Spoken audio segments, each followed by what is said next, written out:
going to go ahead and get started. We're going to get right into it. So yes, my name is Amanda Herzog, and I am the founder of Intertalents in Sweden, where we create online educational material, ebooks, online courses, speaking events, and lectures to help international professionals to integrate into the Swedish workforce more quickly. And I have been hosting LinkedIn Live audio events mainly on a weekly basis, where we try to cover topics that are the most important for international professionals to know who are living in Sweden, who want to live in Sweden and work here. And we try to create a Q&A experience so that you can not only get information and listen to it podcast style, but also ask questions directly. And just to give everyone an idea of how this sort of works is the entire event tonight will be in English. It is recorded, and I try to put it up on the YouTube channel for the Intertalents in Sweden YouTube. So if you can't make the entire event today, or maybe you can only listen for 20 minutes, you can just check out the YouTube channel for the rest of the recording later on. And there is a Q&A at the second half of the event. So if you would like to ask a question, I recommend that you join the speaking queue. It does show us who joins in consecutive order, so we'll try to answer as many as we can until about 6:30. So if you have a question related to the topic or the topics that we're discussing today, go ahead and join the queue, and we'll get to you when we can.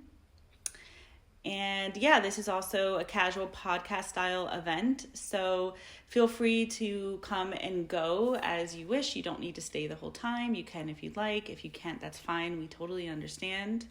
It's audio only. So with that being said, I want to go ahead and introduce Saaya, who is our guest speaker today. She is the co-founder and co-CEO at Emigreat. They are an innovative software solution that streamlines the process of relocating international employees for companies. She's also a serial expat. She's been through the residence process in 6 different countries, so she has a lot of experience with this. And she's worked as a relocation consultant in Sweden since 2021. She's somebody that I've been working pretty closely with for a few years now, so I really trust her advice, and I'm always recommending her to other people who need visa consultations. So today we're going to be discussing a lot of the new policies that are coming out, the typical questions that people have about their visa case, like the typical visa situations. So I'm really excited to have Saaya on, and welcome in, Saaya. Go ahead and tell us a little bit about yourself and what we can expect today. Well, thank you for having me. I mean, like you said, we've known each other since early 2022. I think we kind of connected because we're both internationals. We both relocated to Sweden. We both had issues in our relocation to Sweden. So I think we connected over, the struggles of that. I guess really briefly about me before we go into things. So I am originally from Japan, but I'm an American. So I've actually been living on residence permits since I was born. We went straight into residency in Japan, so I've been doing that process. And then I've also pursued residency in Thailand, Indonesia, Honduras, and dealt with things in the U.S. as well.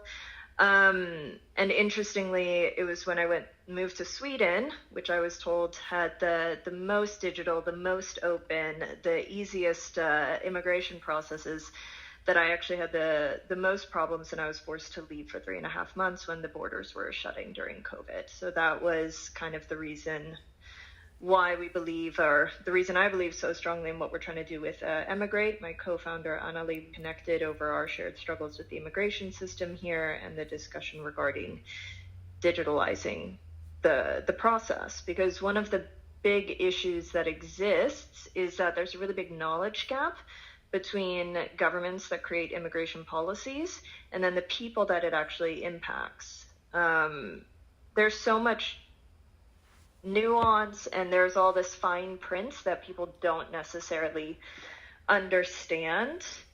And it's really difficult because even when you you can get different answers from different people, even when you talk to professionals.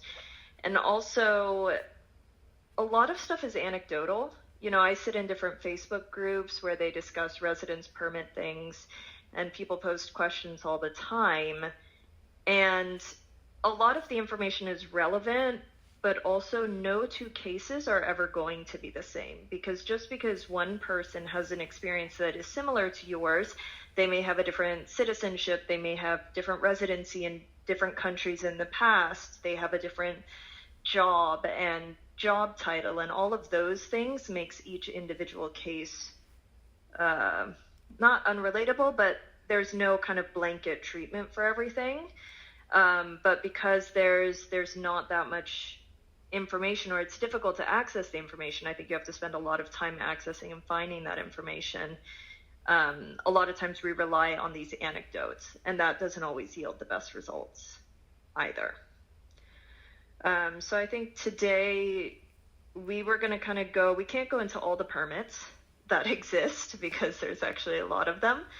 But one thing you and I, Amanda, discussed was kind of going into the different permit types that might be most relevant to your audience and most, I guess, the most pursued paths for people both interested in coming to Sweden, but for people that are already in Sweden as well.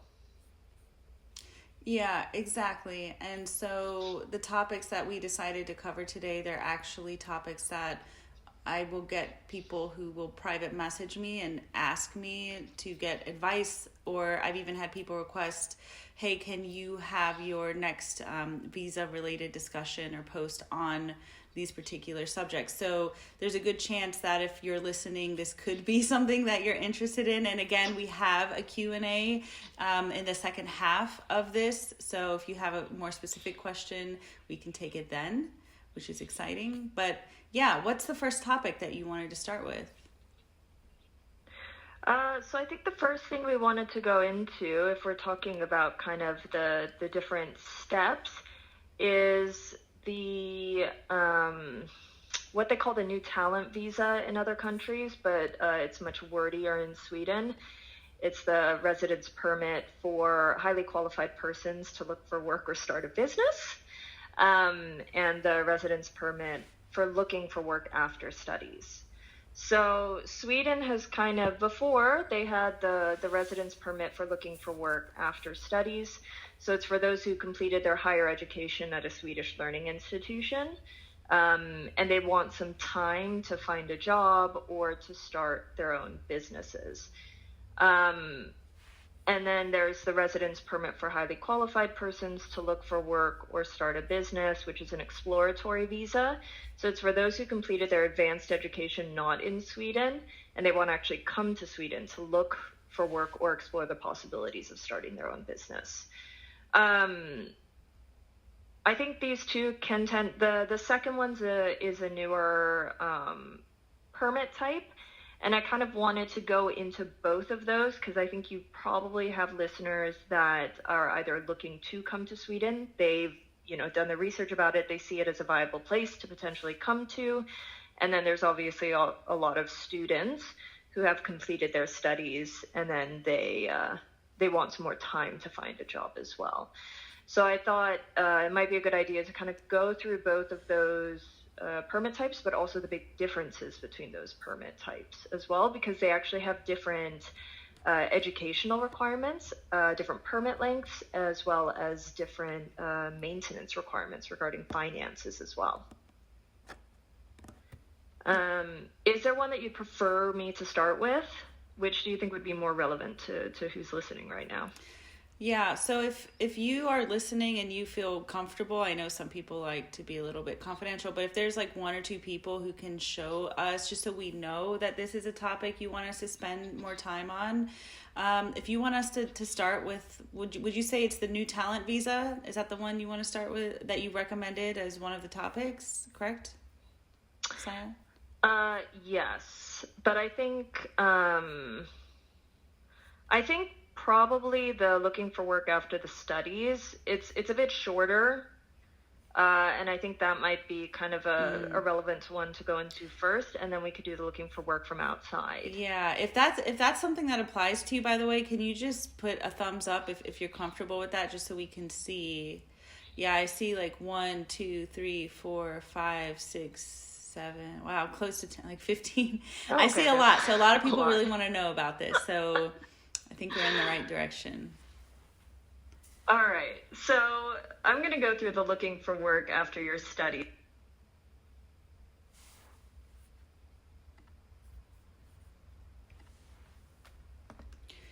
I think we lost you, Saaya.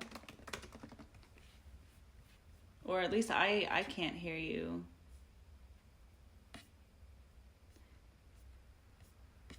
If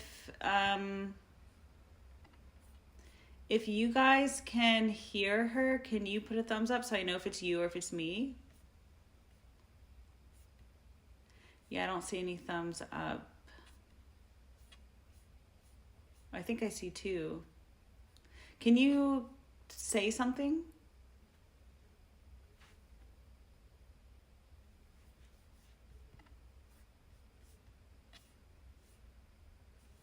Yeah, so it seems like other people can hear you. That's odd. Let me double check one more time. Let's do one more test really quick. Can you speak for a second for like 20 seconds? And if you guys can hear her, just put up a heart. Then I'll know if it's her side or my side.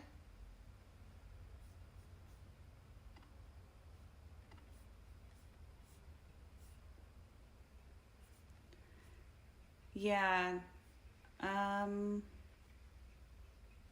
Yeah, so I just got a private message. Someone said that they can hear me, but they can't hear you, Saaya. So maybe, I don't know if you can like leave and come back in really quick. If that doesn't work, maybe what we could do is we could do it through some other audio. Everyone just hold on for like a minute or so. We'll get back on track. And thank you to the individual who messaged me, by the way. I appreciate it.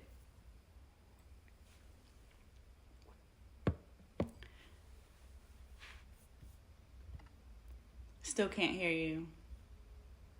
Maybe what you could do is just try unmuting on the other screen. Oh, now I hear you. Yeah, I think it's my headphones. I'm changing it. Now we can hear you. Perfect. Okay, perfect. Let's continue. Awesome. Yeah, Okay, we have now some okay. thumbs up. We're back on track, everyone. We only lost 60 seconds. Okay. Gosh. So we were just starting. So I guess I'll start with... Yes. So we were just starting with the look for work after studies. So basically it's to seek employment or to explore the possibilities of starting your own business after completing higher education in Sweden, which I'm assuming that, a lot of students then, if they don't have a job lined up, they apply for this visa. What's super important about this permit is that you need to apply. You can apply from inside Sweden as long as you apply while your student permit is still valid. But you can't let your student permit expire and then apply for this visa. Then you have to apply from outside the country. But isn't that true with majority of the visas? If you want an extension, you need to apply while the first one is still active? Yes. So that's basically the way that it is for almost all visas, but I do have to reinforce that point because the number of people that actually miss their deadlines is quite high. And even if you only miss the deadline by a day, it doesn't matter. Like, they won't accept it. We've had cases before. What's up? Yeah, I had another quick question. Is there some truth, because this is something that I've personally heard, if you apply on a weekend, it sometimes doesn't register until a weekday, like a working weekday, or have they kind of updated that with the digital system as like the day, like if you apply the day before, it could not show in their system? If you apply, let's say on a Saturday, it won't show till Monday, or is that like an older thing with the system before? So I think that I definitely recommend not leaving it to the last minute. Sometimes we've had cases where the agency will receive an application on one day, and maybe a week later they'll register it. And both those days are actually like put in because it's all done digitally. So if you log into like my page, you can see that like your case was received on like April 7th, but your case was registered on April 14th. And obviously, like, they can be down for maintenance. Like tomorrow, the agency's website is down from 6 to 8 a.m. for maintenance things, which means that if you leave it too long, you also might end up trying to apply during a time where they're down for maintenance and then not be able to submit your application. And obviously, if you're like, oh, but your website was down, I couldn't submit my application, they're not going to be like, oh, so sorry, our bad. We'll actually, make an exception for you.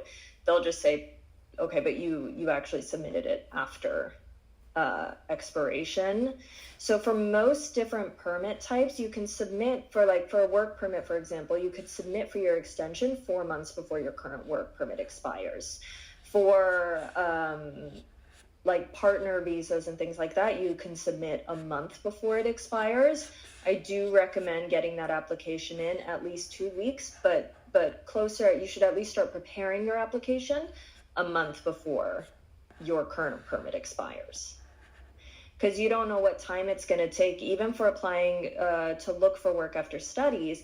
You don't just, be like, hi, I'd like to look for work. You have to collect a certificate from your supervisors. You have to get a certificate that shows that you completed at least 2 semesters in Sweden. You might need to get transcripts and things like that. There's things that you have to order to submit because the government, like, they don't all talk to each other. Migrationsverket doesn't have access to like Umeå University's transcripts, which means you actually need to collect documents from different sources in order to submit it. So I always recommend, you should prepare at least a month ahead of time for submission, but also earlier if you can.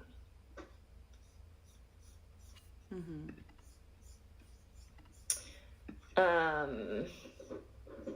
So that is one of the requirements for looking for work after studies, is that you need to actually completed a higher education program in Sweden that lasted for at least 2 semesters. And what's super important is that you actually had to have passed all the courses in the program as well. So you can't be doing, study abroad, come here for 1 semester, and then apply to look for work after completing that semester. It has to be at least 2 semesters. But if you do have a residence permit to study in another EU country, and you studied in Sweden for at least 2 semesters, then you may also qualify to apply. But the 2 semesters part is key. Mm-hmm. Yeah, and I remember like way back when I had applied for a permit to look for work after studies, and mind you, this was back in 2018 when we had 6 months. You guys, it's 12 months now. You guys are living the life of luxury. because I had only 6 months to look for work after studies, and I actually remember at the time that you had to have actually like 13 months of studying and not 12 months, which was like a really weird requirement. Is it still like that now, or is it just only based on your like credits and things? Yeah, it's just the 2 semesters of credit. So it normally then has to be, I guess, a full year, but I don't believe the 13 months still applies. So it's at least the 2 semesters basically. So they've adjusted a bit, and This permit is 12 months. It's no longer, it's no shorter, it's 12 months. Okay. And you can actually have dependents on this permit. So if you came to Sweden on a student permit and you brought your family with you, then they can also apply to be connected to this permit as well. So it's not like you have to send your family home and then be here for 12 months to look for a job. And this is for the look for work after studies? Yes. That's for the look for work after studies. The only thing is that this permit can't be extended in the same way that a work permit can be extended. So you can't apply for a look to work after studies, get 12 months, and then you haven't found a job. I'm going to try to get another look for work after studies. That's not possible. You get the 12 months to find a job and to actually then have that job sponsor your work permit. So then what's the difference between this and just a regular look for work permit? So the look for work permit is for people outside of Sweden to seek employment or explore the possibilities for starting their own business. And the look for work, which they say it's for highly qualified people, the length of that permit is 3 to 9 months. So you'll get somewhere between 3 and 9 months. Additionally, their level of what they consider like highly educated, highly qualified is you need to have completed studies corresponding to an advanced level of degree. So that's either a 60 credit master's degree, 120 credit master's degree, a professional degree worth 60 to 330 credits, or postgraduate. So having a bachelor's degree isn't actually enough to qualify for the look for work permit.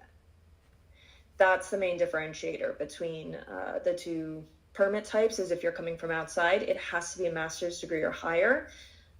It's much shorter at 3 to 9 months, and you cannot bring dependents on it. Yeah. So for that one, you do actually have to come on your own. But for the look for work after studies, you might only need a bachelor. I know I only have a bachelor, actually. I don't even have a master's, but I was able to get the look for work after studies. So for those of you who are outside of Sweden and you're kind of thinking, how can I move to Sweden? Coming here for school, I usually recommend to people that might be one of the easiest ways to kind of get started. Come here finish, make sure you meet the requirements, and then you can extend your permit looking for work after studies. I think that's a little bit more flexible. But the look for work, and there's also different financial requirements for each, correct? Yes, that's correct. So for the looking for work after studies, so if you've been a student in Sweden, then they have a maintenance minimum of 10,314 SEK per month that you have to have in finances, plus additionals for dependents. So, it's about 4,280 SEK for partners, 2,579 SEK per child. And if you have continuous income from work, you'll need to submit your contract and salary specifications. And then for the look to work, if you haven't done your education in Sweden, then you need to have at least 13,000 SEK for each month that you're applying for this residency. And you have to show finances for your journey home. And I know that this is kind of a weird compare and contrast, and we're talking a lot of numbers. So as a special for listeners of this, and as a special kind of for Intertalents, I did create a comparison table. So comparing the look for work and looking for work after your studies to go into the main differences between them, as well as actually the required documentation for your application. Which is linked on our Intertalents page, but we'll also have a PDF in the comments as well. Yeah, so if you go to the event, the link to the event, how you first signed up, or if you got a notification, we added a link there right at the beginning when this live session started. So if you click that link, you can actually follow along with us right now, what we're talking about. It takes you to a page, and if you scroll down to the bottom, it'll say resources, and there's actually 2 resources down there, and we're going to be discussing them today. So you can follow along with us and not just have us throwing numbers at your head, but for those who want to look at it visually. And there's also a special limited time offer that Saaya wants to make for those of you who want to speak with her one-on-one or have more specific cases. Yes. What are you offering? Yeah, so obviously you guys know speaking with immigration lawyers can be quite expensive, and they're normally on hourly basis. We usually have a very special deal going for through Intertalents, where we do 15-minute consultations for only 28 euros or 300 crowns. But right now, for 48 hours only, we're actually doing 30-minute consultations for 400 crowns. So I think it's a 40% discount that we're doing, and the booking link is available on the Intertalents page. That's been linked, and you can book a 30-minute consultation with us for only 400 crowns to discuss your own, personal needs, to discuss what your path forward might be. We cover a full range of, we don't just work with work permits. We also do family permits, student permits. We do the full range. So whatever questions you guys may have about your own situation is for the next 48 hours, we'll have that link up. After that, we'll still go back to a really good price as well of the 15 minutes for 300 crowns. Yeah, and people can book their spot now, but actually schedule the meeting later. So if you're not ready to have it in the next 48 hours, that's totally fine. But it is a pretty good deal, because I remember when I needed a visa consultant back in the day, it was like 2,000 SEK per hour. So this is just for you guys that are listening here, or if you're in the newsletter. So this is kind of like a little hush hush kind of so secret this is access. very special for just for kind of listeners of this pod, and also for followers of Intertalents. We, a lot of times, a lot of the agencies will charge hourly, which is fully their right to do so, but you don't necessarily need more than 15 or 30 minutes. And, we try to provide different resources, but it is sometimes nice to just talk to somebody about your situation as well, or even questions that people might have. Exactly. But yes, so I think if you follow then the PDF that we're going through, that's the comparative thing, you'll see that a lot of it's similar. I will say that they're pretty strict on the look for work, or just like the highly qualified persons that are looking to work or start a business. Is they're on it takes them a while to process that permit. I think because then you have no history in Sweden. They'll even actually ask you to order your transcript from your university at home and have it shipped directly to the Swedish Migration Agency. So that's something that they'll ask for as well. So there's a lot of documents that are kind of needed for both, but there's certainly a lot of documents that you have to show for the looking for work from outside of Sweden. One thing that I think is super important to note is that both of them require comprehensive healthcare coverage, including repatriation. And they're really specific about the insurance providers that they recommend. They have to kind of be EU and Schengen approved, and above 30,000 euro. They have to be above a certain amount in coverage and things like that. They have to cover repatriation if you're sick. They have to cover these things. So normally the safest bets that you can go with would be AXA or Alliance as your comprehensive healthcare coverage. And you have to have the coverage from when you apply for the permit through to when you will probably hopefully have the permit, if that makes sense. So even if you're applying, if you're applying now for a permit that you're hoping to get in September for, let's say, 6 months, you need to actually get healthcare coverage from now through to next year. which is something that trips people up. You can't show that you'll have comprehensive health coverage when you get the permit. You have to show that you actually have it at the time of application. Wow, I did not know that. Yeah. If you've been a student, though, and you're here for more than a year, then you're probably registered with the Swedish Civil Registry, which means that you're covered by the healthcare in Sweden. So that's fine. But if you've been in Sweden for less than a year and you're not covered by the Swedish Civil Registry, then even if you're applying to look for work after studies, you do need to show that you have comprehensive medical coverage. Mm-hmm. Is this shown in the document that you created, by the way? It is. I even put, there's like important things to know. So not only do we do a like comparison, but also important things to know, even regarding what your financial statements should look like, passport requirements and things like that. Is there anyone listening right now who actually went to the link and can see this document? If you have it, if you're following along, can you just add like some sort of emoji? And for those of you who are wondering, like I said, we left the link in the description of the event. So if you click it and just scroll all the way down, or if you go to the services page on intertalentsinSweden.com, go to book a consultation with Saaya, it's down there.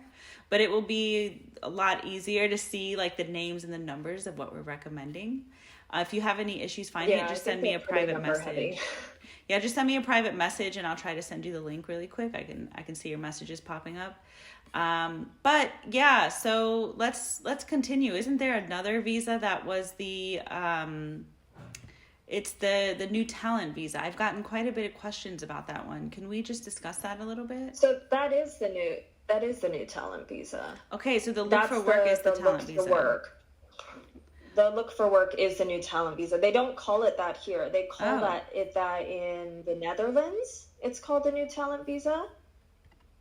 With a similar wow, I didn't know that. I thought that was the official coverage name. No, but I mean, residence permit for highly qualified persons looking to work or start a business. It's not quite catchy. That's true. So I see why they don't, but it's like, it is, it's nice to have an option, because kind of, the main ways that you can come to Sweden if you don't have a Swedish partner is obviously like a work permit. But if you haven't done your education in Sweden, it can be quite difficult to actually get a job in Sweden, because Swedish companies like to have contacts, and they like to have, they like to have people that have been educated somewhat in at least like Swedish universities and have an understanding of Swedish culture. So I think it does, it can help open up the pool for people that haven't necessarily gotten a job, or don't even know actually if they want to work in Sweden. But it gives them more time than a tourist visa. And also then it means that if they do find a job in Sweden, they can actually then apply for a work permit from inside the country, as long as they apply for that work permit before their look for work visa expires, and they can start working right away. They don't actually have to wait for the work permit to be approved, which is the main difference between like a standard work permit being hired from outside and the look for work. So it allows people to start working more quickly if they get a job in Sweden, and allows them to like kind of get accustomed to Sweden and onboarded a bit before they start working for a company as well. Now, another type of visa that is quite popular nowadays, especially with, layoffs that are happening, or people who want to maybe get more creative or just work more independently, is the self-employed business visa. A lot of people are curious about that one. So can you go into that more? Yes. So the self-employed visa is basically, if you want to start your own business, you want to not have a work permit, but to like have your own company and, work for yourself. I will say there's a lot of requirements when it comes to the self-employed visa. I think that, when we're looking for ways to come to Sweden or to stay in Sweden and things like that, then it's a good one to pursue, especially if you think that you have services that would be really beneficial as a standalone, and you think that, I'm an expert in something specific, I can work really well as a consultant, or, I think consulting is probably the easiest path towards self-employed. But one thing that I think is really important when we talk about the self-employed visa is that there's a lot of financial and administrative requirements by the government and by the Swedish Migration Agency in order to qualify for those. So you need to show that you have sufficient funds, because we all know that, companies take a while to be able to kick off. So, for example, one of the requirements is that you need to have the equivalent of 200,000 SEK in an account, in money that's readily available to you. If you're on your own, 100,000 SEK if you have a partner or spouse, and an additional 50,000 SEK for each accompanying child as well. So financially, it's quite high expectations that you're required to show. And you need to show that you actually have that money available. And that's just to support yourself personally. Then you actually have to have bank certificates to show that you have enough money to, for the costs and investments that you need to actually run your own business as well. And then they want to see a business plan, which the Swedish Migration Agency will actually do a financial assessment of your budget and your business plan. And it's good if you can have a client list, a copy of a course certificate or other proof that you know Swedish or English on a relevant level. So that's one of the big things as well, is that unfortunately with this one, it's basically only Swedish or English as kind of at a high level that typically qualify for this this permit, because you need to show that you need to be you can speak with suppliers.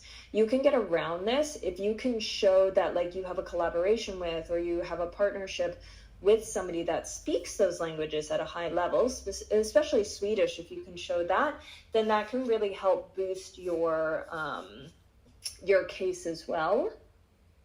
But they're pretty strict on the language requirements when it comes to the self-employed visa.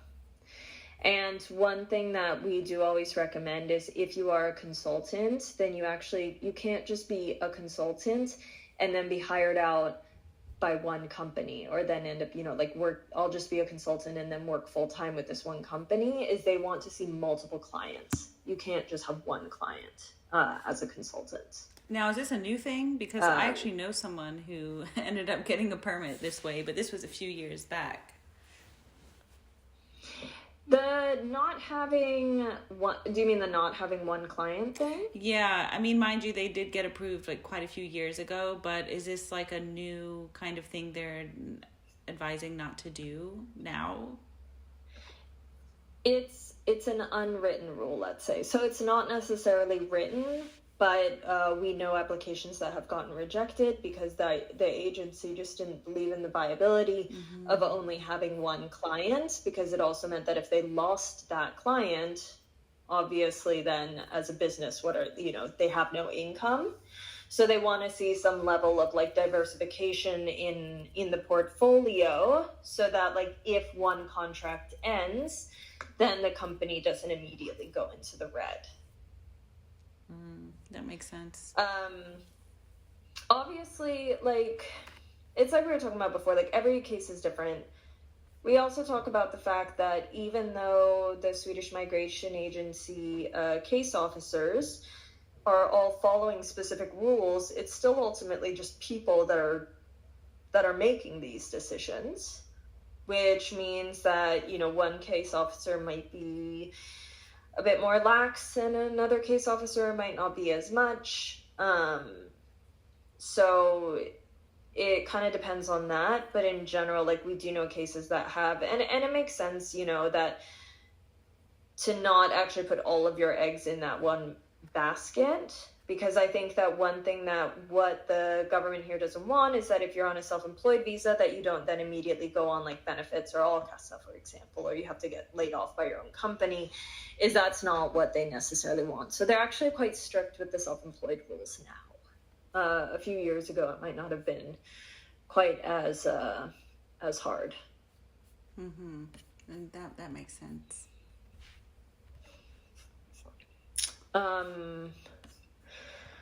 But for this one as well, it's not up yet, but I'll put up we'll post what are they called? An informational graphic about the self-employed one on the Intertalents page as well, just as an additional resource, since it's something that we're talking about. And I think like with all the visa things that we've been talking about, it's numbers heavy, it's different qualifications heavy and things like that, and difficult to track. So we'll try to put it up to be kind of as visual as possible as well. Great. Yeah. So a few things I just realized, because I think we were going to go into work permits, but we may not need to so much, unless people have questions about that, but we can obviously answer those sort of questions. But I think that a few things that it's important for people to know if you're actually here on a work permit. It was announced that the salary threshold is actually going to go up to, right now it was raised to 27,360 SEK, which made big news when that happened because it used to be 13,000 SEK. And this is based on 80% of the median salary. So just a reminder for everybody, just because that's that number now, it's actually going to change as SCB changes their median salary, which means, and that's going to be the number that's applicable when the agency looks at your case, not when you actually apply. So if you apply now and it's at 27,000 and you have that exact salary, but they don't actually look at your case until, let's say, 2 months from now, and that median salary has changed, then you no longer actually hit the salary threshold. So it's super important when you're like tracking your salary, you need to try to stay kind of well above that. But also in May 2025, the salary threshold will go up to 34,000 SEK, which is going to impact a lot of different industries. Yeah, I saw that. It was like a very recent announcement a week ago, maybe. Is that true? Yeah. And they're giving people time to prepare. Like, we have 15 months to prepare, but I don't know how many people in the service industry, for example, are making 34,000, not at a management level. You don't even have like a lot of suites that are making 34,000. But it's super important. Like I know right now it's 27,360. That is not an absolute number. It is fully dynamic and fully tied to the median salary at the time. And whenever SCB announces a new median salary and they go up, that number is going to change as well. And if the company that you have a work permit with doesn't have a collective agreement, then Migrationsverket will actually base the salary based on what the appropriate range for that job is on SCB. So it's better to try to stick close to the median to be safe if you can negotiate it. That's a lot of information to digest. Because it's I think most important is just like you have to track the median salary. That's super important. Obviously your company should be tracking it, but also like it's your life, so you also need to make sure to like track it. We always Emigreat on LinkedIn as well is like we post when there's legislative updates. We will talk about these things, try to break them down into kind of like easier to understand ways. So when there is a raise in the median salary, like make sure to follow us because we'll also post that as well. And we are like creating more free resources for people to use to have a better understanding of what their own rights are as well. Mm-hmm. Yeah, I hope, I had a few people message me actually about the PDF that they can't find the link. I just want to mention everyone, it's in the comments section. So if you go to the event, like the post, and you go to the comments, I think earlier I mentioned the details. That's my mistake. It's actually in the comments section. I posted the link there so that you can find these PDFs. And if you really can't find it and you want to see it now, like I said, just send me a message, a private message. It kind of pops up on my LinkedIn screen, and I'll just immediately send you the link for that. But it definitely helps to see all of these comparisons because it is very intricate. It's very specific. Like the numbers need to fall within it's not just 27,000, isn't it? Like 27,000, like what is the exact number? 27,360, but it's also fully tied to your SSYK code. So the SSYK code is the code that your job title has, and then they have like set salaries for that SSYK code as well. So there's like the salary threshold that you have to meet, and then you have to meet the standards of your job title as well. Now everyone, so there's like multiple numbers to track. I mean, this is a perfect example of why I recommend, like, if you're really confused or you don't want to, like, accidentally mess up your case, definitely consider getting a consultation at least. I'm not saying that you necessarily have to invest in hiring a lawyer, someone to completely take the whole case through, but even just having a very short consultation. I definitely had a few consultations previously. This is why I recommend Saaya. And again, she is giving a 40% discount, 400 crown. Like, I don't know if I ever found this price ever in the 8 years that I've been in Sweden. So this is for real. Like, if you're really like nervous about these changes or your case is a bit tricky, now is like the best opportunity to get that personal one-on-one advice.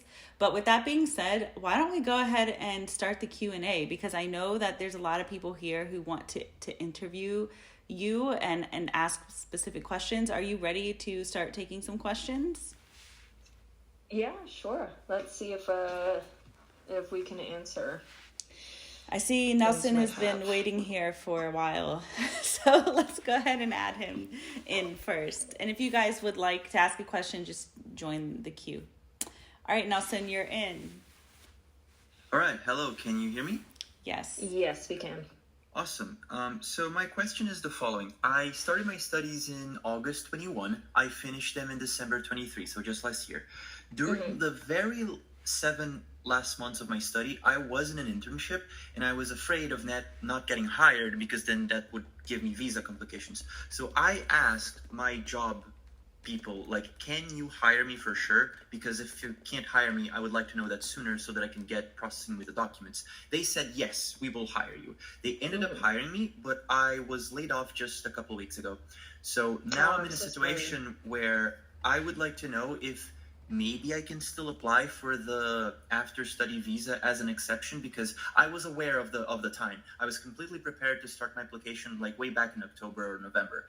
But because I was laid off within 2 months, I now find myself in the limbo where I can't apply for a work permit as well because I didn't get my work permit in time. While I was working, my document wasn't admitted. So how would you sort that situation? Or like, at least what is my status if I have to ask for help in the immigration office?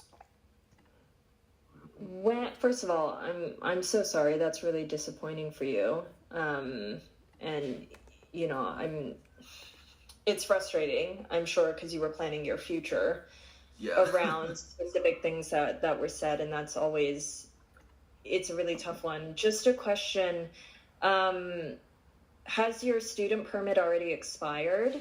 Yes, it expired in December. It expired in December. And had you submitted, but you had submitted a work permit application?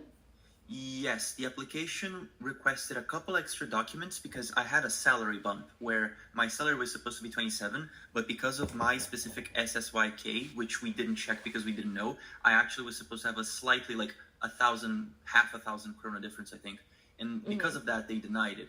So that's why the application didn't go through. But we learned about that after I was told that I was going to be laid off. So I can't even proceed with that documentation because I'm going to be laid off. So there's no point in continuing. I think, unfortunately, it's really difficult to pivot from a work permit application you typically can't then go to the look for work after studies. It's typically the one that, and that's one thing is like, if you have a work permit, then you can't then transition to look for work. So that's a really tricky one. What passport do you have? I have a passport from Brazil. Okay. So I don't need the visa requirement for the 90 days. Okay, so you're just kind of here on a tourist visa. I mean, you could apply, like in certain situations, especially if you're here visa free, then there's not necessarily like harm in applying for the look to work permit, but most likely that's going to be denied, or they're actually going to tell you that you need to apply for that from outside the country because now you're here on a tourist visa. But wait, are you saying the look for work after studies or qualified? Because I'm sorry, the look for work after studies, because you did your studies in Sweden, yeah? Yes. Yeah, so you can only apply for that permit from inside Sweden if your student permit hasn't expired, which means that most likely in your situation, you would actually have to leave Sweden to apply for the permit from outside Sweden. I'd like to take a bit of a deeper, I know I'm supposed to answer the questions right now. I'd like to take a bit of a deeper look into your case. Can you connect with me on LinkedIn and I can send you a message about it, because I don't necessarily want to tell you something that's fully incorrect, but also like my job is to help try to find legal pathways with you as well. Okay. So I will actually get back to you later on that. I've written those notes down. I think at a glance, because you're here on a tourist visa, you wouldn't be able to apply for the look for work after studies from inside Sweden, and you'd have to leave in order to do that. And I don't actually know if you even qualify it because you applied for a work permit. But I think that there is like a small kind of gray area that exists, but I'd like to double check that gray area before I give you an answer. Okay. Thank you for your attention. Great. All right. I see. Do you want to take the next question? Yeah, let's do it. Hello, can you hear me? Yes. Yes, we can. All right, perfect. So thanks so much for the details you gave in this session. I had got a few questions. First of all, for the job seekers or the permit, like one that is required after studies, because I studied in Sweden, does higher vocational education count as a higher education? What specifically is the higher vocational education? So technically it's like if academies train you for the job market, it's like professional training courses kind of thing.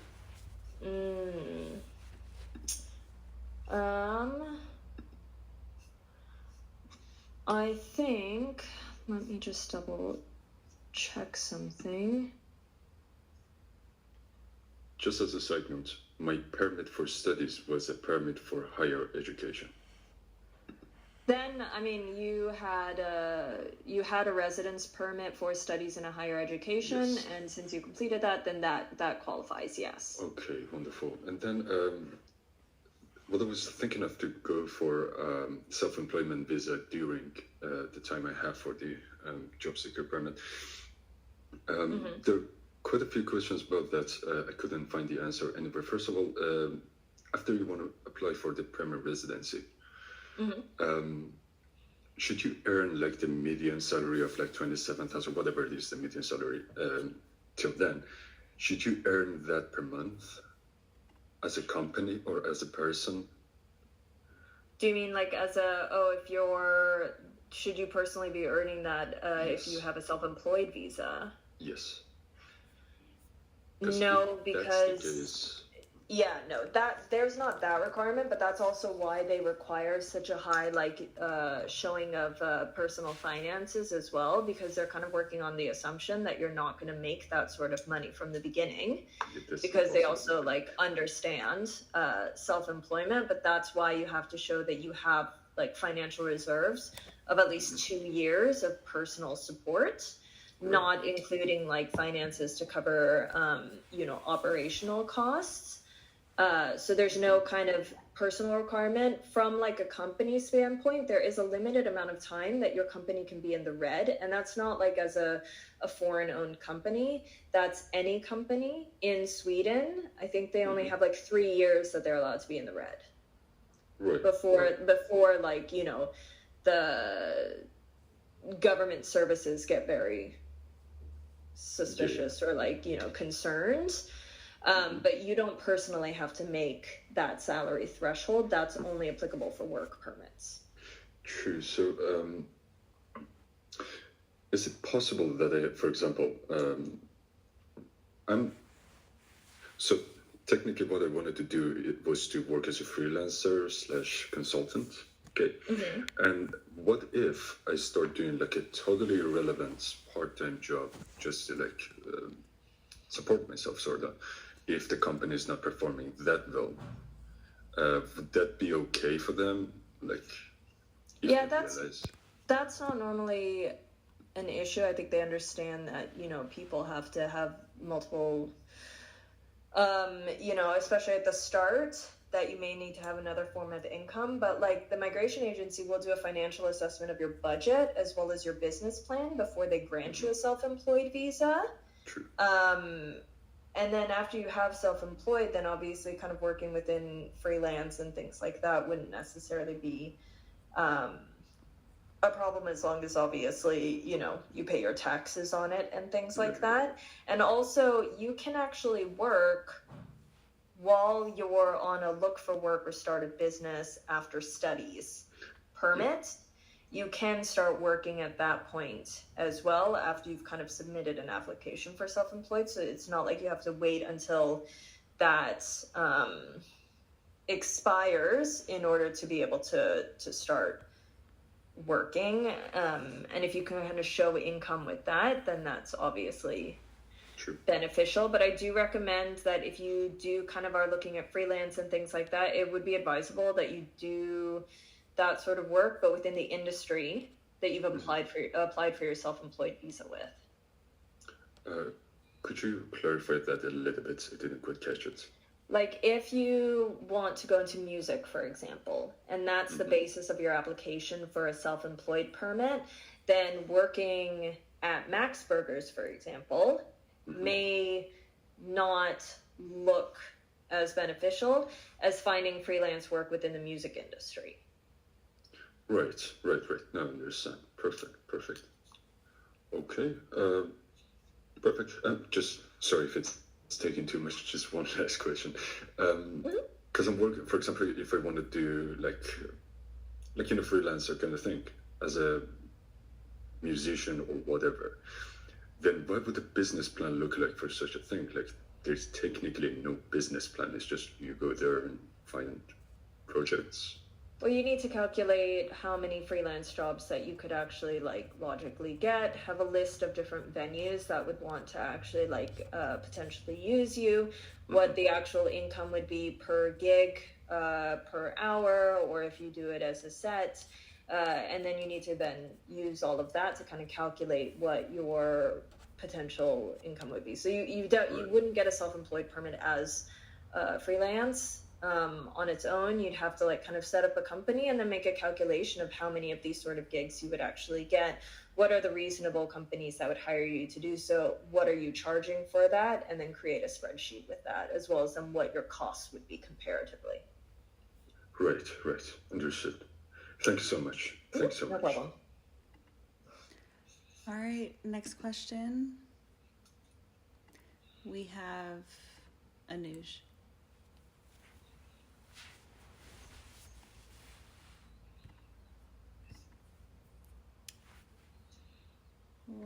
Here we go. Yes, season now. Anush, you there? You're next. You're in the box. Hello. I think you might have. Sorry, you were just trying to figure out the unmute button, but No problem. yeah, thanks Amanda and Saaya for this conversation.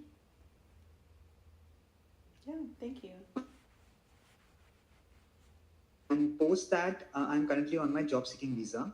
I wanted to know, is there any extension possible of job seeking visa? Because what happens is, I was interested in a couple of companies. They wanted to have me as an intern. But what they said is that we require at least 6 months of clear time in order for us to have you as an intern, which unfortunately I do not have. So what do you think are my options of staying back in Sweden if the internship is not possible? And like typically it takes some amount of months to actually get a full-time job. That's a good question. When did you say that your look for work after studies permit is valid until? It's like a couple of months from now. Okay. So I've got 2 months, yeah. Okay.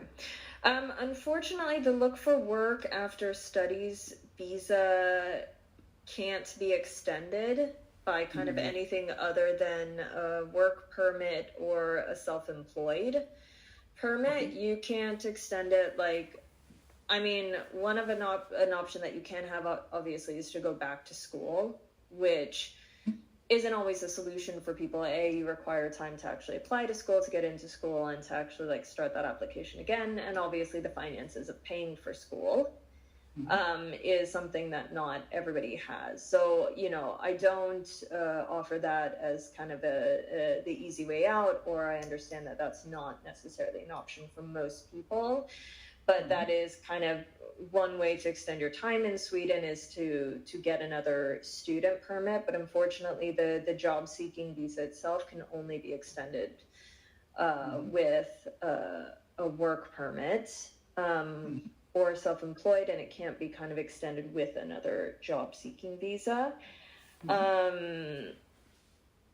So I feel like working in immigration, I only get bad news.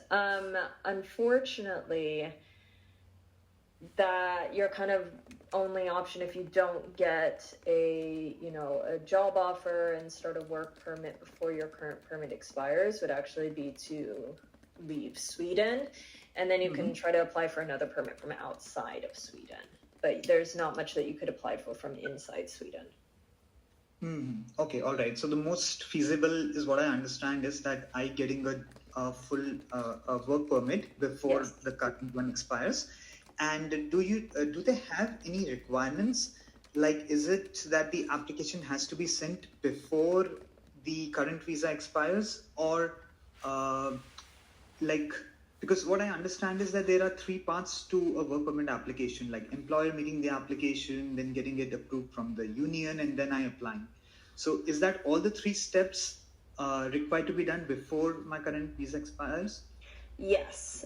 Typically though, there's a few steps that are really important when we talk about timeline. One really important thing that trips a lot of people and companies up is that the company has to advertise the job position that you're being hired for at least 10 days on Arbetsförmedlingen or Eures, to show that they gave Swedes and other EU citizens the opportunity for that job before giving it to somebody from outside of the EU. So that has to be done first. If a company is experienced with hiring internationals, they should know this, but it's important, I think, for individuals to know as well. So they need to do at least 10 days for that.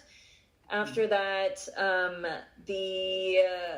I think Ali talked about it in the last one as well, in the last podcast that he did, but 10 business days is really the ideal way to go, but it really shouldn't look like they just did it as a formality.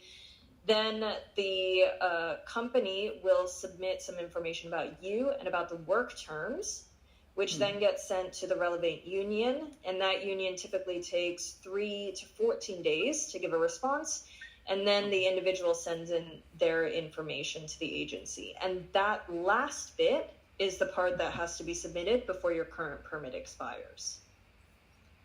Okay, understood. So all the 3 steps have to be completed before before the current expiry. Yes, which, I mean, the post, the job advertisement is like the company initiating the application, and the union stuff should take less than 2 weeks. Typically, that whole thing is resolved in under a week, but you shouldn't start the application on the last day of your permit. But you can start working as soon as that permit is submitted, the application is submitted. So you don't have to wait for it to be granted. You can actually just start working right away. Got it. All right. This is helpful. Thanks. Thanks. Thanks.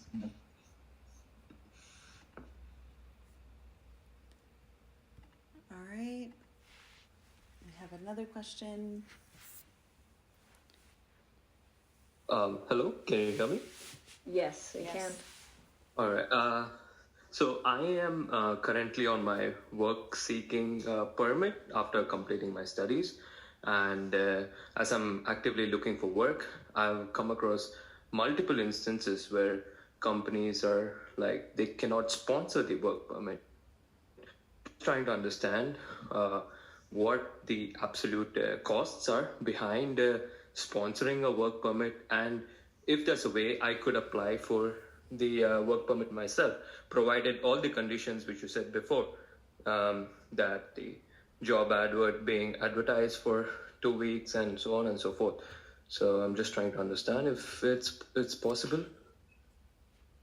Yeah, so I mean, of course these things are possible. I'm not sure when you talk to companies whether they're speaking regarding, not having the capacity to cover the extra insurances that an international employee requires, or they may feel that the barriers are too high in terms of taking on that extra risk of understanding vacation days, pensions, insurances, all of those sort of things, or if they're talking about specifically paying for your work permit application, which they can either do themselves or they can outsource to a relocation agency.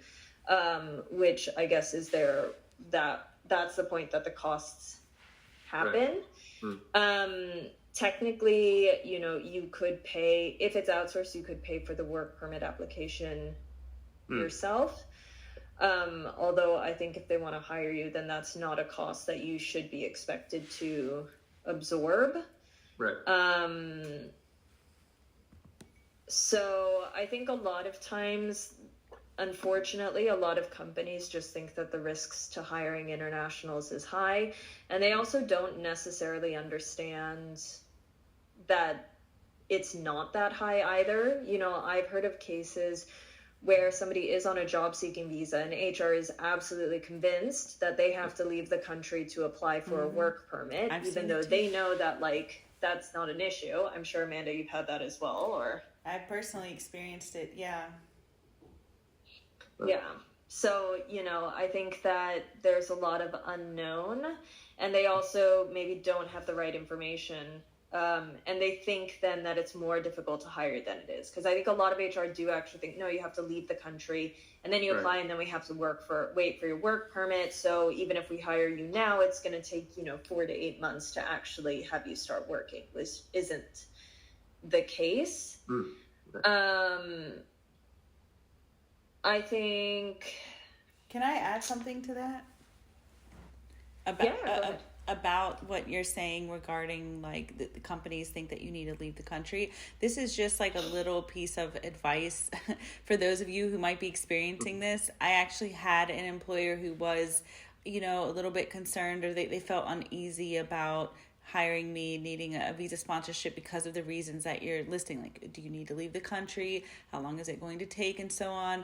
And at the time I actually hired an immigration lawyer, and I got a quote from the lawyer beforehand, and I included it in part of my negotiations with the company because it actually helped them to feel more comfortable. Some of them might think it's way more expensive than it actually needs to be, so you can show them well, this is how much you actually would need to spend on an immigration lawyer, someone who can like take the case for you. So that helped me to get the job, number one.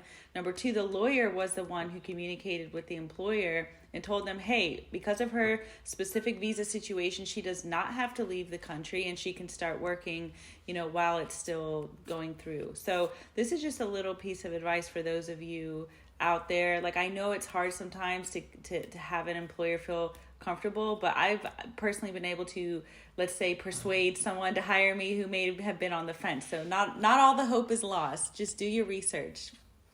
No, absolutely. I've had people before, friends of mine that I'm like, do you want me to write you a certificate as like Emigreat to specifically like go into the details of your case, and advocate and like tell them exactly what you need. So like our company, for example, is the more B2B. So we work specifically with companies. So you could also be like, oh, hey, like I've spoken with, consultants. They say I'm okay. I can even set you up to speak with consultants as well, so that they have like, they feel that peace of mind, like Amanda was talking about. So I think that, the barriers can feel high, and they also feel a lot higher when people do, like, HR isn't immigration experts because that's not their job. But I think finding different ways to advocate for yourself, like kind of trying to get like some sort of certification, getting some sort of like affidavit about your situation, having them take a quick meeting with somebody that can just talk very quickly about what they need in terms of, and finding out that like the additional insurance costs aren't that high comparatively. And that like, if you just have a basic understanding of, what you need to provide and can stay on top of those things, then there's no like real risks. The risks don't have to be massive to hiring internationals as long as you have that like understanding. I think can help. But I think with regards to if they don't want to pay for the work permit application, which like the cost of the migrationsverket fee is 2,200 crowns. It's not very much, but if they don't actually want to pay for like the whole outsourcing thing, I personally don't think that should fall onto you. Right. But you can obviously include that in your negotiations if you want to. But like, I think if they want to hire you, then you shouldn't have to absorb that cost. Yeah. Mm-hmm. Yeah. Thank you so much. Mm-hmm. Okay, next we have Anna Malai, who is somebody who I have done speaking events with. So, and I'm actually going to be speaking with him next week. Oh, so we all know each other. So exciting. Welcome. Yes. Hello, both of you. Hello. Hi. Yeah, sorry to jump in, but I just had a question which popped up in my mind, so I thought of asking here. So a lot of expats that they come to Sweden, they are on work permit, but they also get a lot of freelancing consulting jobs from the US and UK, and they keep coming back to me and asking me that can they open a company like an Enskild Farmer or Aktiebolag on a work permit? You can start a company on a work permit, but that can't, like, you can work on the side of like your initial work permit, but your work permit still has to fulfill the requirements then, is the main thing. Yeah, that is a point which I'm a little bit worried, because the work permit says it's 100% job on this specific kind of a job. So when they're working extra, they are going above 100%. In that case, Migrationsverket can take this as something they are doing against the rules, right? Or what is your thought on this one? It technically doesn't have to be 100%. They're usually okay if it's over 80%, but the salary threshold still has to hit the minimum requirement. So you can't be 80% and then also make 80% of 27,000, for example. But if you hire somebody and get a work permit for them for working 80% or more, that typically isn't an issue, as long as they fulfill the salary requirements. So it doesn't have to be 100%. No, but they don't like going below 80. Yeah, true. I mean, the point here is salary is no concerns here because IT people get hugely paid here for the job. Yes. On work on the full time job also they're highly paid, but they're on the freelancing job which they get they're also highly paid. But then they're working 200%.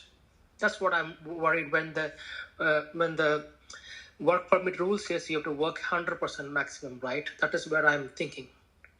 Yeah, I think that's a bit of a tricky one. I think also one of the tricky ones with that one is regarding the like paying taxes, for example, Yeah. of then working for then a US based company is then when it comes to actually like the filing the taxes for that sort of income, where does that go? Because there's also specific rules about like kind of like what countries you're allowed to like work in sort of thing and where the different tax filings fall under. So I think it becomes like a much larger discussion, not just about then working above a certain percentage, but also then you go into that realm of like what companies from which countries are they working for, and then where do the taxes get filed for that, and that can open up that can of worms instead.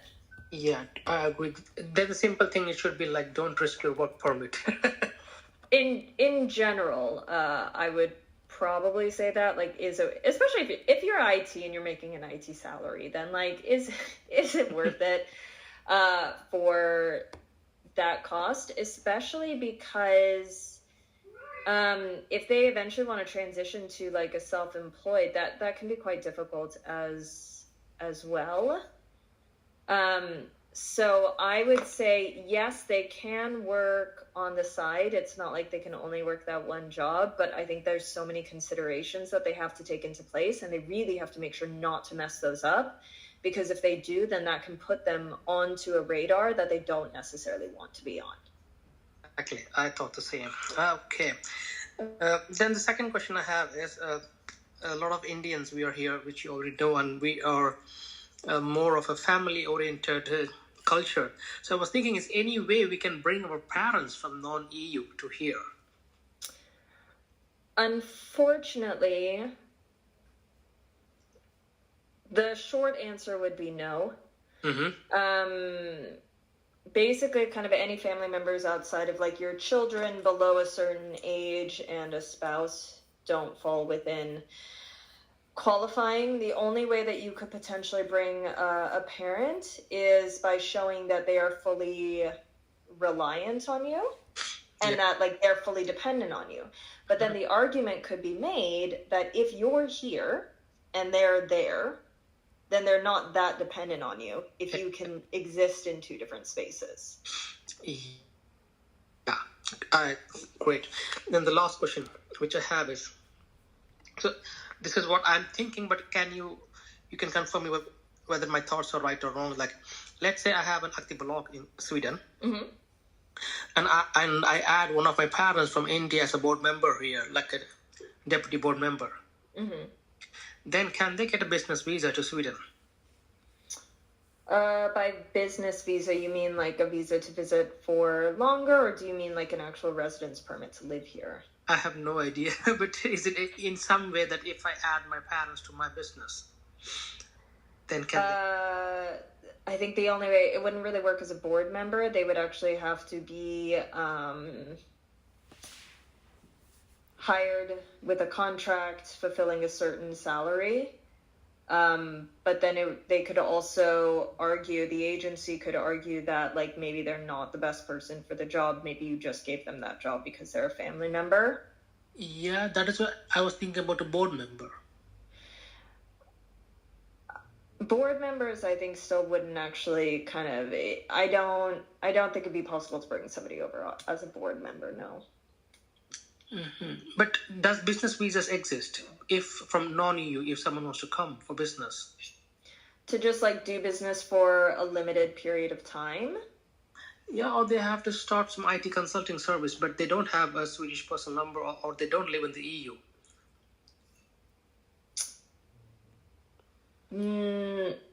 Sort of like a business D visa would have to be sponsored by a company. But I would say like as a board member, no, they wouldn't be able to get a business visa. Okay, yeah. Great. That's all I had in my mind. Okay. Okay. Thanks, Saaya. Nice to Thanks, see you Amanda. again. Mm-hmm. Okay, next question.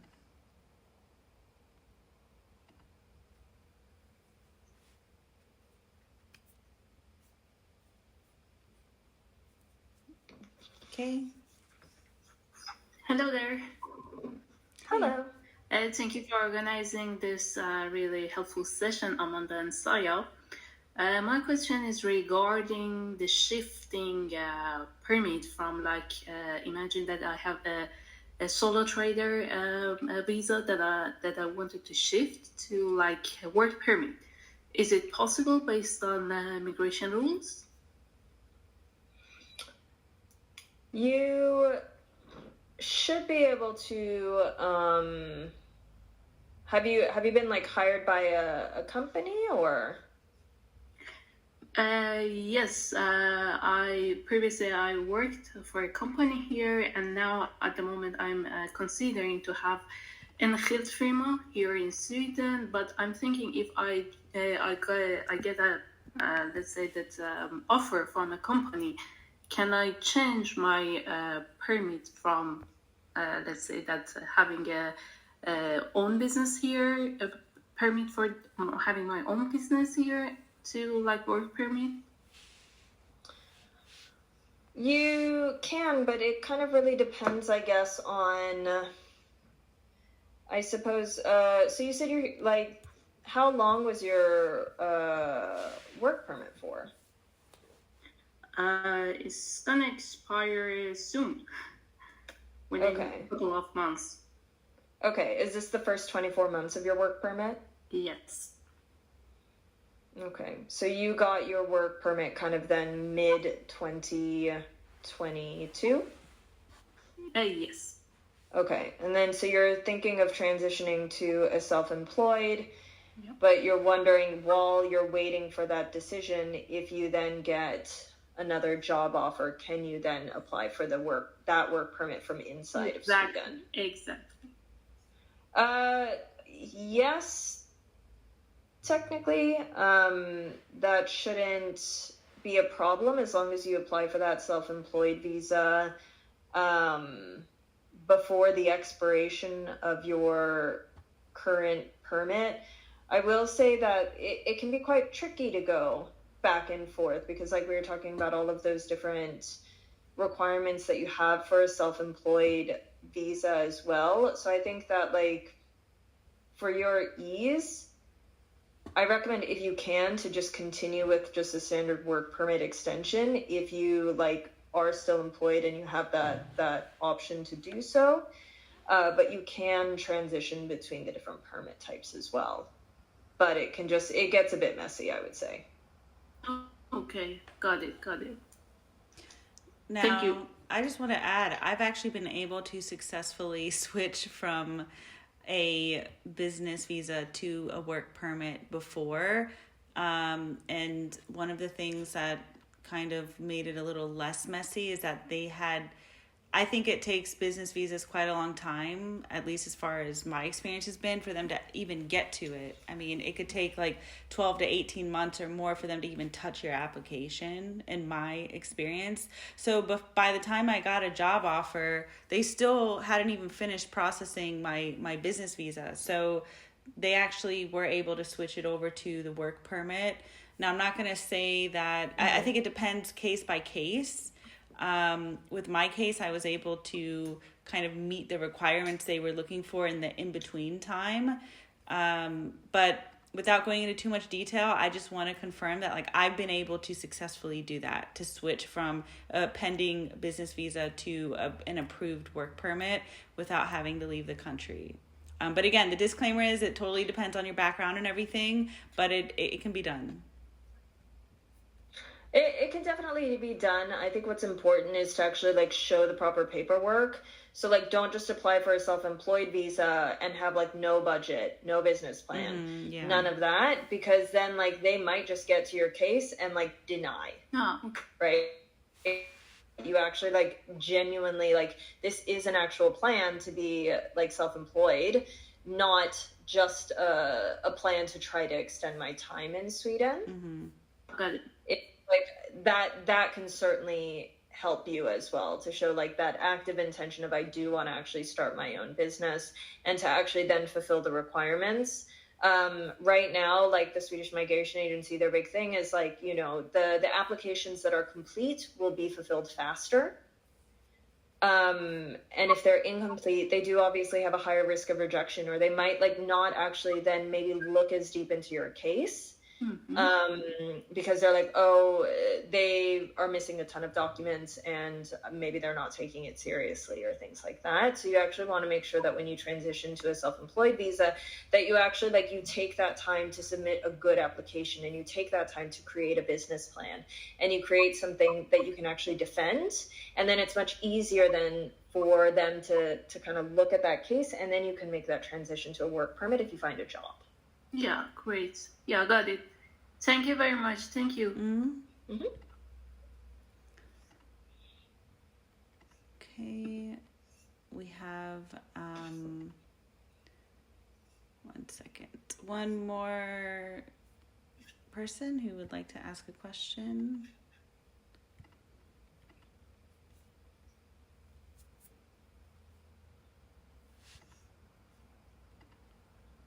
Okay, you're in the box.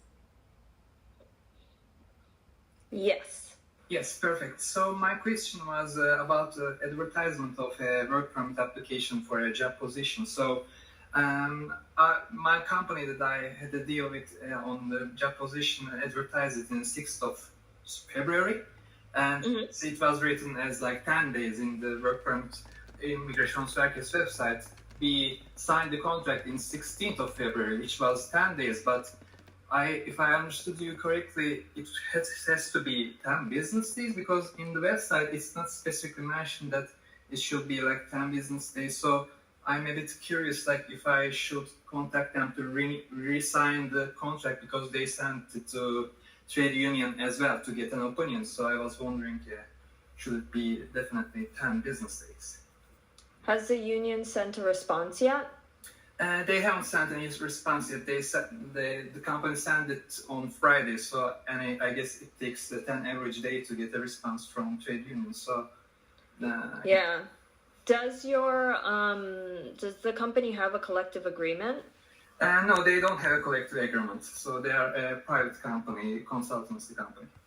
Okay. So what's most likely going to happen is a lot of the unions, or most of the unions, if the company doesn't have a collective agreement, they will actually just not give feedback at all. So they'll give back a form that just says that as this company isn't a member of, like, doesn't have a collective agreement, we don't give any opinion on the terms of this job, which then leaves everything to the migration agency case officer. Yes. I would recommend, like, they might not have, because they do say 10 days. Yes. And like I've said before, like, it also depends on the case officer. So like, they might not have an issue with 10 days, but they might also say that's too short a period of time. It needs to be 10 business days. Yeah. So my recommendation would be, if you can actually, like, sign and submit a new one, that would be ideal, because you're actually not going to find out until the very end whether it's going to be an issue or not, because the union's not actually going to give an opinion in your case. I see. Then perhaps I can call them directly as well, but still, I guess the case officer will be the main person that will still decide, although if I get an answer like 10 days would be fine from another person in the Migrationsverket. Yeah, I mean, I think that... can I ask what the job position is? It's a position called data engineer. So it's a union. They were checking the corresponding union for that job. And I'm assuming it's Swedish engineers. No, union, and I forgot the name of it. I need union. Yeah, union. It's union. Because I was a member of ST, because I was working in a governmental institute. But now my HR checked it and it's belonging to Union, and so we are waiting the answer from them. Okay. I was more asking for the position because then you would fall under the kind of the highly qualified, highly educated, which should get an answer within 30 days. But I would recommend probably, you haven't paid anything yet, so I would probably recommend just like canceling the application and starting it again if your current permit hasn't expired yet. So it's probably my recommendation. It's like 13th of March, so it's less than 1 month. Yeah.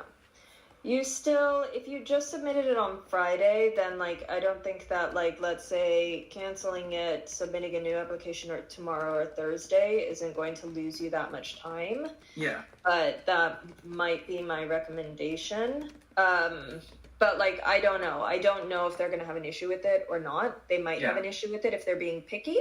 Yeah. And they might not have an issue with it. So I would say that because you still have some time, I would recommend actually then like submitting a new application with a new contract. Yes. Would probably be my recommendation, but I guess that's down to between you and the company. Yeah. Perfect. Thank you so much for your answer. Mm-hmm. Now, I have someone who messaged me privately to ask an anonymous question. Okay. So the question is, what they wrote me is, I'm currently a master's student here in Sweden and am exploring the possibility of applying for a job seeker visa following my graduation.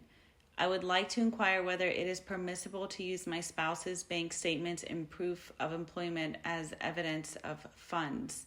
It's worth noting that my spouse is based in Canada and will not be accompanying me during the job seeking period. So that's the question. Can they use their spouse's bank statements and proof of employment as evidence of like the financial funding for themselves?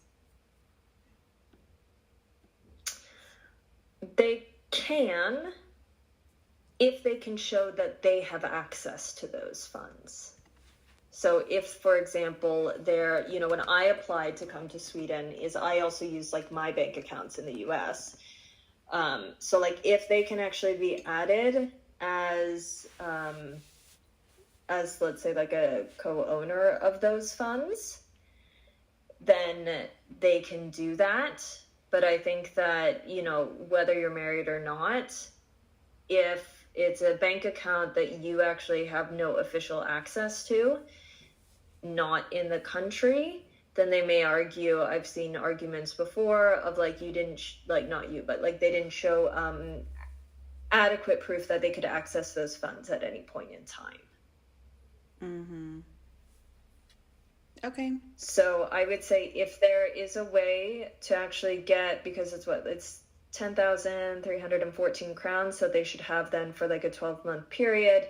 If there's a way to get that transferred to an account in Sweden, then that would be ideal.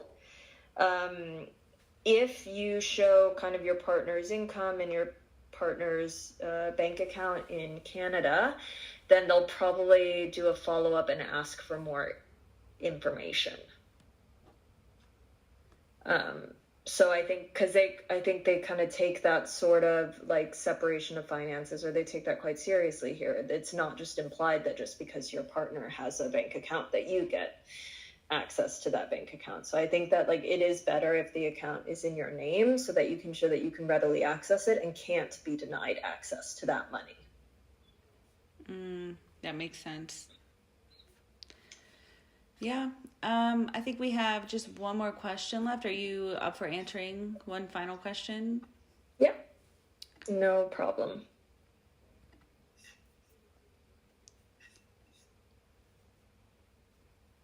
Okay, you're in the box. Hi, I just wanted to thank you for the great talk. I'm gonna have like two very small questions. Can you hear me, right? Yes. Yes. So the question I have a student visa right now, and I'm doing my internship as a part of my education, and I'm gonna run out of the visa at the end of June. So I'm trying to apply for jobs, and or if I can apply for the job seeking visa after graduation.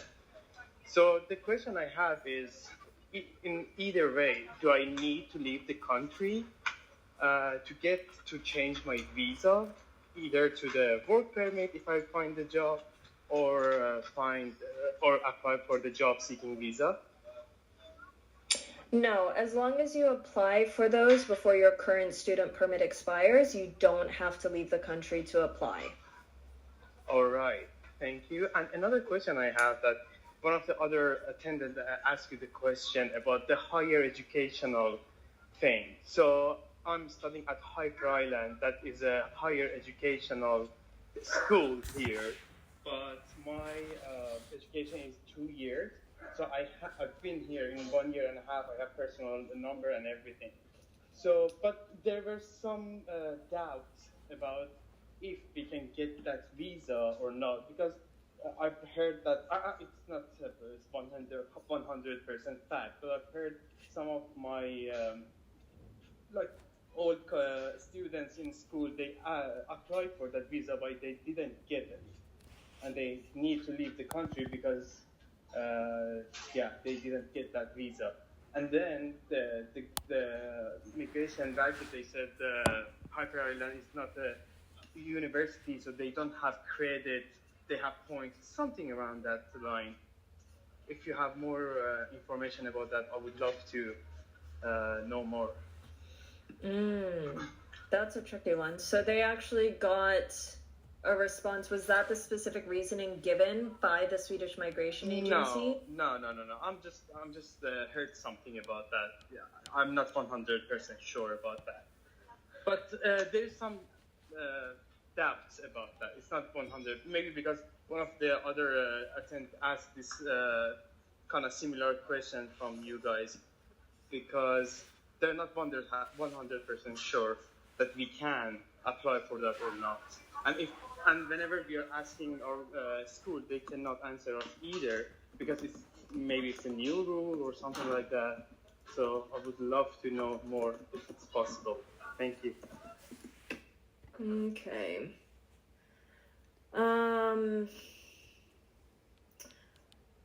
I think, so one of the main things that you need to actually submit when you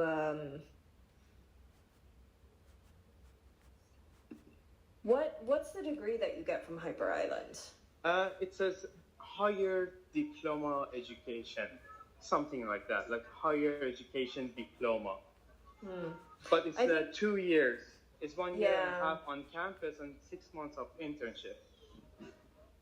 So I can't necessarily tell you, because I don't know what Hyper Island actually puts their accreditation at, because it needs to be like a university or college in Sweden, but like a lot of different educational organizations can call themselves colleges. So it's largely depend on what Hyper Island actually specifies itself at and what it's registered at. I think that unless you know the specific reasons why people were rejected, it's so tricky to tell, because they also may not have shown that they had the finances, for example, to support themselves for 12 months with the financial maintenance requirements. There could be other things, so I can't necessarily say. And I don't necessarily know the accreditation of Hyper Island, but I would say double check with that and see if they're actually registered as a college. Because if they are registered as a college, then it would fall under it would meet the requirements. Yeah, that makes sense, because we got the student permit from the first place from Hyper Island, and the Migration and Verket approved it. So I don't know why it's going to be a problem why we cannot apply for graduation, because we got here as a student because we enrolled on one of the programs. Exactly, because so you got the residence permit for studies in higher education, right? Yeah. Which means kind of within that, you could probably argue that then, because you got that passport, that permit, that you fall within it, but I would just double check regarding what Hyper Island actually is registered at. So should I check it with you like later tomorrow or? So we could do that because they're a business school.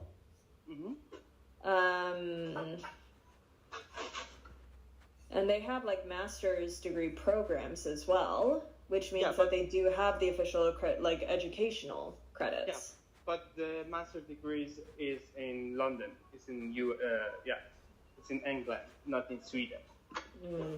Yeah. I would say because I don't necessarily know about Hyper Island and what they're registered at, I can't necessarily say, but like that would just be the number one thing to check.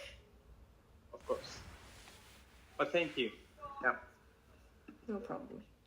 And then just for everyone as well, like we said, so we have a special 48-hour 400 crowns for a 30-minute consultation that's available through our Intertalents page. And then we do have some resources there, but also if you follow us on LinkedIn, so you can follow Emigreat, or you can also follow me. I try to cater my information more towards the individual. And you can also message me if you have any questions as well. Great. Well, thank you for joining us today and letting us interview you. I hope everyone got to ask the questions that you were curious about. And again, as she said, you can just private message her. You can private message me. If anybody is looking for the link or you can't find it, it's in the comment section of the event. You can also find it from the services page of my website, intertalentsinSweden.com. You can find it directly from my profile. It's all, I mean, the access to it is everywhere, but if you just can't find it, of course you can message me and I'll try to send it to you. As she mentioned, this is a 48-hour live offer, which only you guys can see, and also those who are in my newsletter. So it's just special for you guys. Yeah. And like Amanda said, you can book it for 48 hours, but obviously it's, you don't have to take the meeting within 48 hours. I think I have it set on a 60-day calendar, 60 days ahead.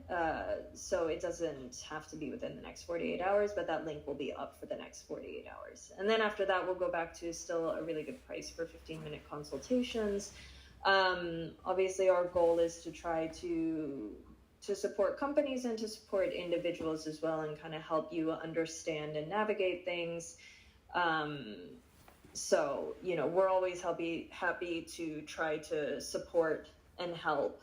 And if you have any questions about content you'd like, kind of if we get frequently asked questions, then I'll start making more content for that and and if you have feedback about the PDFs that we've made and those sort of resources, do you think they're helpful? Do you think they're not?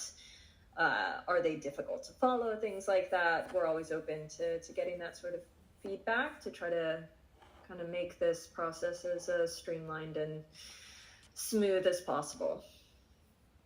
Yeah.